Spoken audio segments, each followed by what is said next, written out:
Hello and welcome to another meme explanation video. Since people seem to like my meme explanations, here comes another one, this time obviously featuring my real voice, and we're dealing with the INFJ type. By the way, I now have a new store for all things MBTI, including some really inspirational stuff by Carl Jung. The link is in the description. Click the like button and also subscribe if you dig my stuff. It's much appreciated. A big chunk of these memes comes from a really cool guy who specializes in MBTI memes. The link to his Insta is also in the description. Now on to the memes. The INFJ usually has a strong intuition, which is due to their dominant cognitive function, the introverted intuition.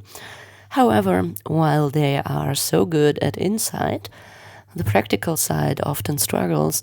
This meme illustrates the tragic imbalance between their rich inner world and lack of practical thinking, which is why they tend to escape from reality, at least from time to time. So portraying them as a wizard is only part of the equation. They really don't like criticism and conflict, which hints at a somewhat suffering relationship with reality.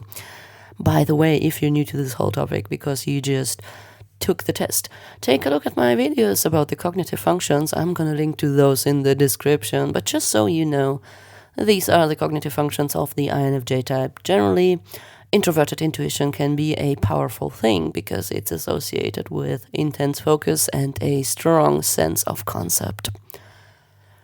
I'm seeing many people taking the test multiple times and getting different results every time. This is especially the case for the INFJ type, who seems to never be sure about what type they actually are.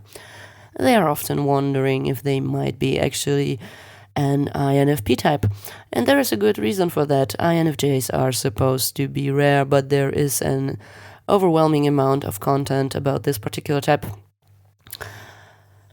INFJs are generally introverts, so they often don't like to take unexpected phone calls. But I mean, who does really? I feel like I can equally relate to this meme. Also, Radiohead is a cool band, so I wanted to include this one. Calling people out of the blue will probably be considered rude in the future, especially if the caller ID is unknown. Another reason why the INFJ type hates unexpected calls is because this type generally dislikes anything new that suddenly enters their plan. Because they invest so heavily into planning things, the outside world can interfere with these plans. This can cause frustration at the very least. Because they seem to always be putting together pieces of a puzzle, they will sometimes overthink stuff. The reality of surfaces is not really their thing, and surface is never enough. So even the most trivial statement could potentially be questioned.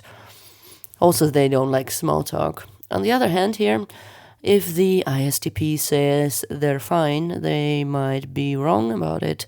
Who knows, maybe they are repressing something. Who is ever fine, really? The big upside of introverted intuition is that it can sometimes accurately predict something. There is no magic in this, really, although it depends on your worldview, probably. The source of intuition is the unconscious.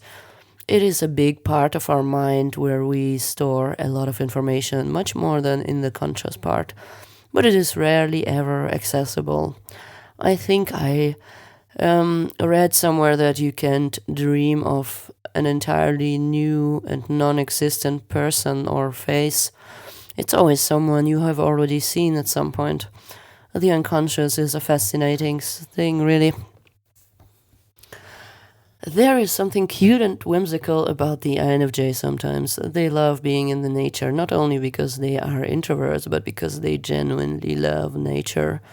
And I think they are often aware of the fact that even little bugs are living souls. So while some other people step on flowers and stuff, the INFJ will be much more careful. And I think they are very unlikely to kill a spider if they find one in their house. They might even give the spider a name and consider the spider to be a roommate. If you're an INFJ, let me know if you can relate to this one. They are usually very loyal to their friends and family, and they do get attached to people who have issues in some way. But I think it's not because they actively want to help resolve these issues. Much rather, it's because interesting people often come at the cost of having issues. But correct me if I'm mistaken, dear INFJs watching this video. While they certainly can be a therapist to their friends, they also tend to remove people from their lives. Now, on this channel, I've been dealing with the INFJ door slam, I think in several videos. There is even a video dedicated to just this topic. And even though I've been somewhat critical about the brutal and relentless way the INFJ cuts certain people out of their life, ultimately it's just my opinion, and obviously everyone can do whatever they like. It's just a shame that people give up on other people sometimes. But hey, life goes on. Thanks for watching and let me know what you think. Also, did you know that clicking the like button under this video saves a tree in my imaginary forest? Subscribe if you like my stuff, and I hope to see you in one of my next videos. Have a beautiful day, take care, and bye bye.